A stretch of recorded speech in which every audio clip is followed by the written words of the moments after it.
Greetings from the far side of the galaxy, I'm Fury, your host, the most who has finally gotten around to making this video. I streamed the game Astatos recently. Okay, so maybe not recently, but I do still have thoughts on it, so let's just get into it. Astatos, a game made by Studio Klondike, no relation to the ice cream sandwiches. You may recognize their name since they're the guys who made Nekojishi. I promise I'll review that game soon too, just give me some time. Like Nekojishi, Astatos is a visual novel. You sit back, read the lines, make your choices, and see how the story unfolds. However, mixed within this visual novel is also a card game, which does actually have an in-universe explanation. But let's get to explaining the actual universe Astatos takes place in. You play as the game's protagonist, a young lion named Vitis, who alongside the lizard Valisis are the last two crown mages. What even is a crown mage? Well, that's a good question, but also not important. You see, the kingdom is in the midst of a civil war, and as the armies knock at their gates, the crown mages break a seal, and the demon dragon Mukaki is returned to the world. But all is good. The nice lion god Makari Hari is also returned to the world. And you know what? They have a funny little problem. Humanity has drifted so far from their teachings that neither have the power to do anything. From a storytelling standpoint, they have the same role as Walter and Jonathan from SMT4 or Dazai and Yuzuru from SMT5. They are there to represent two different sides and to then ask the player to choose which one. However, Astatos handles having two opposing characters for the player to side with much better than SMT and many other games. Like, let me use an example from the game's story. After the two crown mages summon their useless god and useless devil, they begin their journey as refugees. But in the midst of their refugeeing?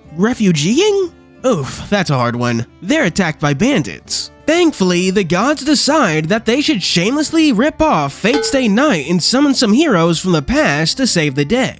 The hero they summon is Hairclaws, the big-titted minotaur. I mean the hero of legend, yeah.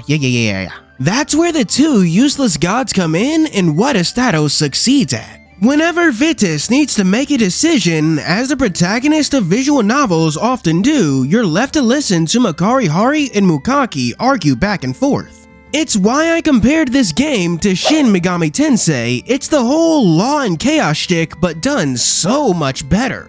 Rather than dealing with these vague concepts like what kind of world you want to make or whether or not to destroy the Empyrean throne, Astatos asks you to discuss the ethics of euthanasia with nothing more than a pat on the back and a slap on the ass. It's the fact that we're given a real solid issue and that we get to be present to hear Makari Hari and Mukaki make their points that makes the game so good. It's so easy to find yourself forming an opinion based on what you think rather than trying to just get the most content from your game.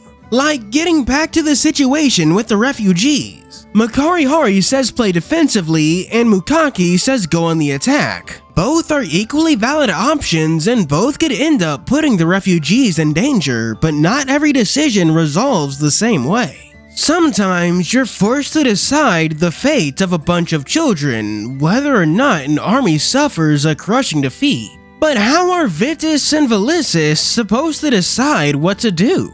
They play a children's card game, of course. The card game is just a gameplay mechanic to explain what Vitis and Valisis are doing, simply having a debate. Rather than life points, both sides compete to gain influence and win over the opposition. Deciding to cross a visual novel with the card games of all things is a little weird, but works surprisingly well from a narrative standpoint. Just don't actually ask me how the game is played. While a lot of the elements are finished, from the visual novel to the card game, they have yet to actually be put together. I went through the entire story without playing a single game. I had to go into the trials mode for that. The game does update frequently and some big changes are on the horizon.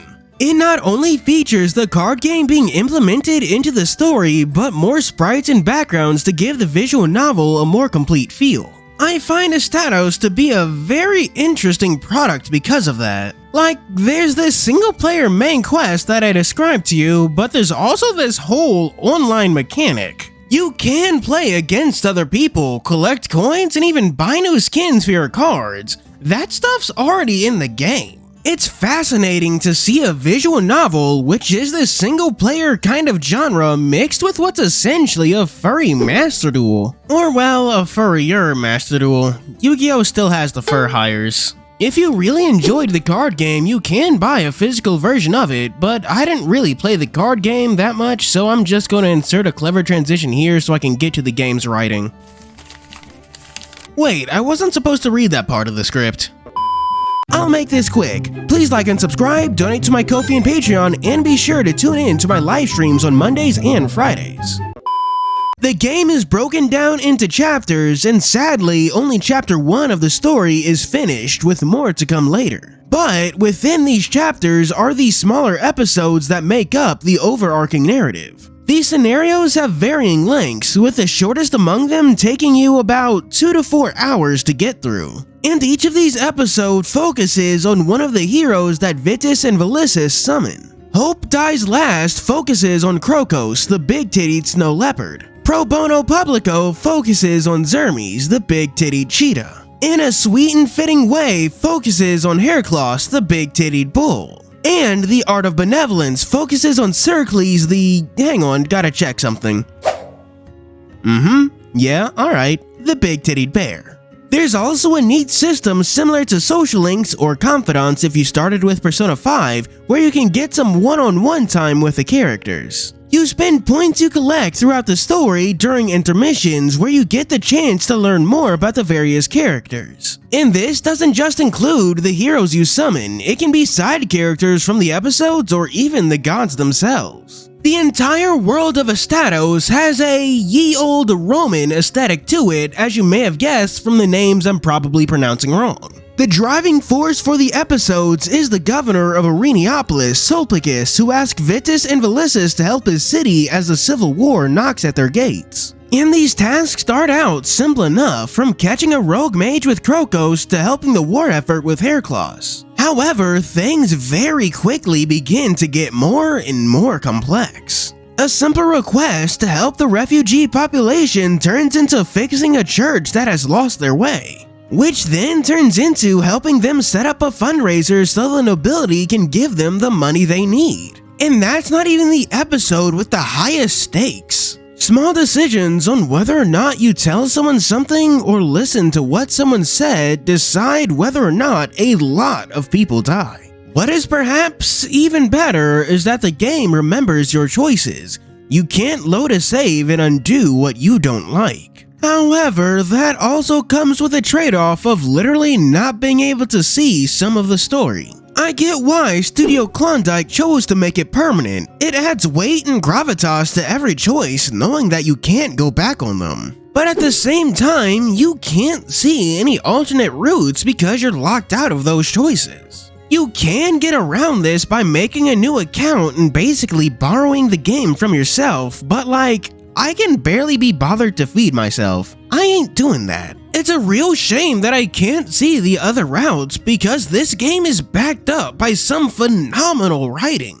A change I hope to see in future patches is the ability to see the alt routes even if those choices don't matter. Also, light spoiler alert from this point on, the multiple choices you have really do affect the story, so there's a decent chance you won't experience what I did. There are two main character dynamics, the most present of which being Makari Hari versus Mukaki. They're opposites by nature, and their supposed divinity is contrasted by the fact that they do nothing but bicker like schoolchildren. But they're more than just embodiments for law or chaos, which is something that SMT and other games like it fail at. Makari Hari is order, he is law, but even he recognizes the times when you need to take things into your own hands. When the idea of fragging comes up, yes, that is something that does happen in-game, he doesn't even necessarily say you shouldn't do it. He doesn't think it's wrong morally, just that it's not worth the impact it can have on the army's opinion of Heracloss. Despite being the opposite of Mukaki, he agrees that he has to go.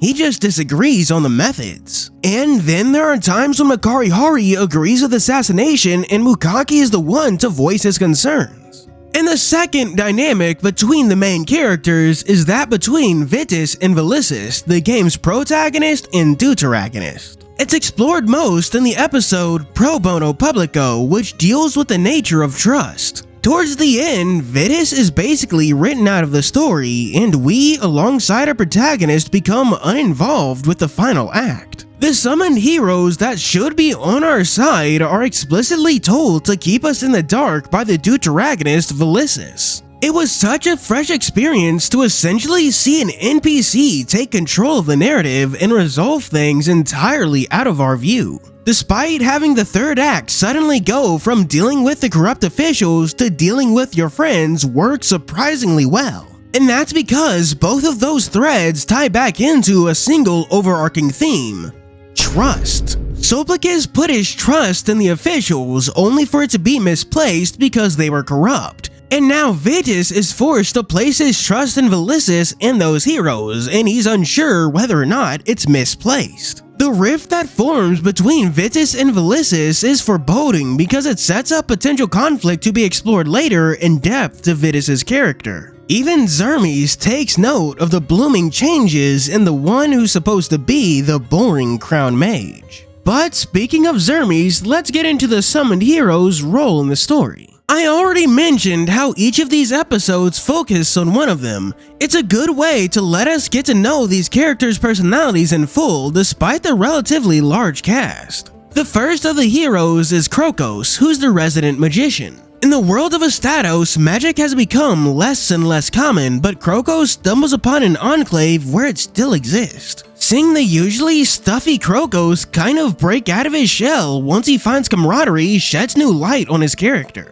Circles' story, Hope Dies Last, is my personal favorite of the bunch. It begins with the governor Sulpicius asking you to get the church to help with the refugee problem. You bring Circles cause he's a saint and can heal the sick, but the church has strayed so far that not even a back from the dead saint can get them off their butts. It spirals out from there into a fundraiser which has its own problems, but right when things go well, something happens.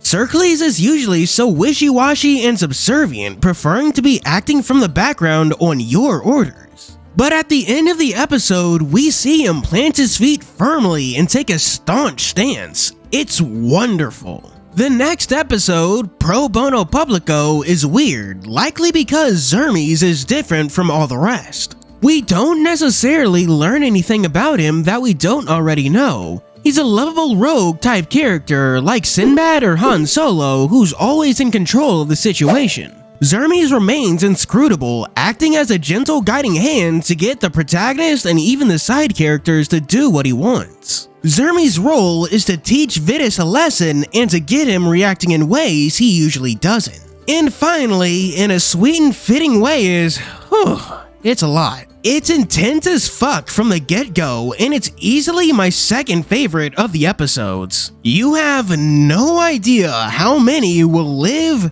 die, or rebel depending entirely on your choices. It focuses on Heraclos and questions of loyalty as his past is brought up. It shows that he's more complex than just the affable hero himbo. I said his name a lot, so I'd be remiss if I didn't also talk about Sulpicius, who's oddly one of my favorite characters. He's the governor of Areniopolis, sent there by the capital to manage things. Seeing the condition of the city, you'd expect to find a fop who refuses to realize he's out of his depths. But Sulpicius is aware and genuinely enlists your help with Ernest. He's surprisingly reasonable and his practicality is enjoyable to have around. Then there's the smaller characters like the mage Janus and the wizened veteran Reese. I'm not sure if they'll show up in chapter 2, but I look forward to it regardless. Before we finish up the video, I also want to mention the game's art and music. You've been seeing and hearing it for yourself, but it really does wonders to enhance the game's feel. Okay, so you know how The World Ends With You goes all in on its setting and makes sure the looks and music match the story and its themes? It's like that, but instead of a game centered around urban youth, it's this slow, semi-morose game that asks you to think heavily about your choices. When the music slows down or even drops out, you're left to just sit there and swallow your actions. Whether or not there's something you can digest is up to you. Like I said, the game's in early access and it updates frequently. If what I talked about interests you, then you should go ahead and pick it up. Astatos should be on sale right now, or it should be if I get this video out on time. And now it's time for our Patreon shoutouts. For our 3 stars, we have special thanks to 87 Werehog, Deku, Zora Chow, Choron, Garon Lafay, Dragon King Yara, Unknown RC, Lightning Shadow, and Kayun. For 4 stars, we have Miki Moon, the overlord of the Dark World. And for our Super D-Tuber special 5-star shoutouts, we have Then Poor Mage of the Evil Eye. Next, Sky King 64, the generator boss of shadows. And finally, Mahagasaur, the amazing dragon. Thank you for watching. Do be sure to like and subscribe. As always, I'm your host Fury, signing out.